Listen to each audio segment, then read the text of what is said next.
یقین مانے کہ جب ہم غزہ کی طرف جاتے تھے کشتیوں پہ، ہمارا دل کرتا تھا ہم اڑ کے ابھی ایک سیکنڈ بھی نہ لگے ہم غزہ پہنچ جائیں. جذبات ایسے ہوتے تھے کہ دن رات ہم وقت نہیں تھا گزر رہا کہ ہم کیسے غزہ پہنچ جائیں.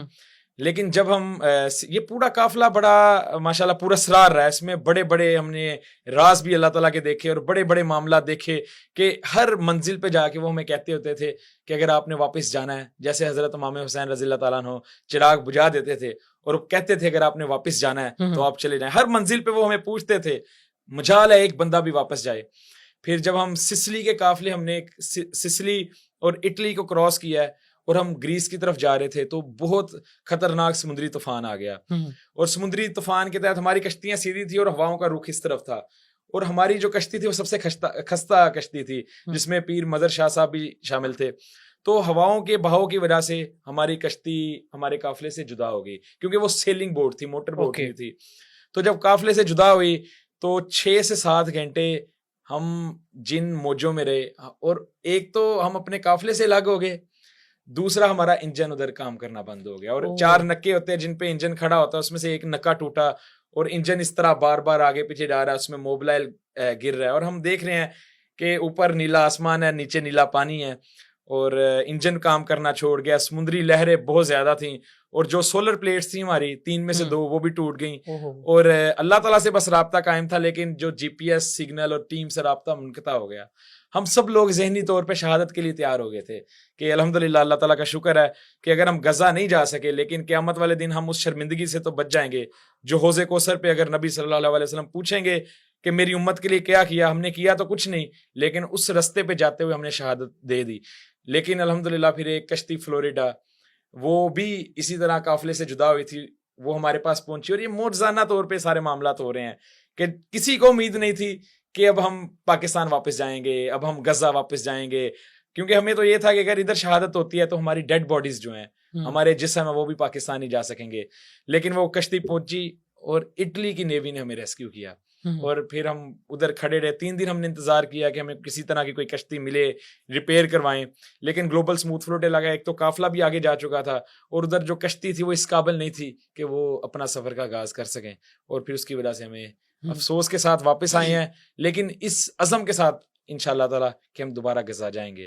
اچھا ڈاکٹر صاحب، سینیٹر مشتاق، آپ ان کے یار سفر ہیں. بالکل. تو سینیٹر صاحب کیسی کیفیات تھی ان کی؟ ہم نے تو پاکستان میں، نو ڈاؤٹ آپ بھی پاکستان میں بہت کام کیا آپ نے. غزہ کی بات ہو تو آپ روڈز پہ ہمیں ملتے تھے، اور سینیٹر صاحب کی بھی یہی کیفیت تھی، وہ روڈز پہ ملتے تھے. تو کوئی ایسی بات جو ڈاکٹر صاحب کو کہی ہو سینیٹر صاحب نے جو آپ کو آج بھی یاد ہو؟ سینٹر صاحب ایک ہی بات کہتے تھے کہ ہم نے تب تک شہید نہیں ہونا. ہم کہتے شہادت کی خواہش تو ہے ہم سب کی، تب تک شہید نہیں ہونا جب تک 2 کام نہ کر لیں. ایک کام کہ ہم بیت المقدس میں جا کے نماز نہ پڑھ لیں، اور دوسرا فلسطین کو آزاد نہ کروا لیں. اور یہی ان کی کوشش رہی ہے. سینٹر مشتاق صاحب اور ان کے پورے خاندان کی جو قربانی ہے، عظیم قربانی ہے. ایسا خاندان پورے پاکستان میں نہیں ہم نے دیکھا کہ جب بھی غزہ کی بات ہوئی اپنے بیٹی اپنی بیوی کے ساتھ روڈ پہ ہوتے تھے. اور جو ابھی عید گزری ہے اس سے 1 دن پہلے بھی یہ جیل کے اندر تھے.